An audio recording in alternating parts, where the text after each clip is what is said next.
আসসালামু আলাইকুম। এখন বর্তমান অবস্থান করছি শ্যানের চাতালের কামার ঘরের এখানে।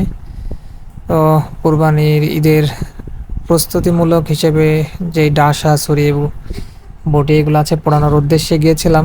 এখানে কিছু রেডিমেড বানানো আছে এবং যাদের পূর্বের বানানো আছে সেগুলো এখন নতুন করে ধার কাটানো পোড়ানো চলছে। নতুনভাবে ডাসা তৈরি করলে এখন 900 থেকে 950 টাকা পর্যন্ত কস্ট হবে। যেগুলো নর্মালি একটু আছে সেগুলো 800 টাকা, এবং ছুরি 150 টাকা 200 টাকা পর্যন্ত খরচ হবে, এবং পোড়ানোর খরচ ডাসা নিচ্ছে 150 টাকা এবং ছুরি যেগুলো আছে 30 টাকা 20 টাকা করে নিচ্ছে। তো এত পরিমাণ ভিড় ছিল, 2 দিনের টাইম নিয়েছে। রেখে আসলাম সিরিয়াল দিয়ে, নাম ঠিকানা মোবাইল নাম্বার দিয়ে। এখন যেটা দেখছি এটা হচ্ছে নতুন করে একটি ডাসা বানানো চলছে। তো মামা আমাকে জিজ্ঞাসা করছে যে এগুলো তুমি ফেসবুকে দিবা নাকি ভিডিও করছো। তো বললাম যে হ্যাঁ ভিডিও দেবো, সমস্যা আছে নাকি। তো বললো যে না কোনো সমস্যা নেই। তো এই সাইডে যেই ছুরিগুলো আছে ওইগুলো ধার কাটানো চলছে, যদি একটু মরিচা থাকে সেগুলো দূর করে দেওয়ার।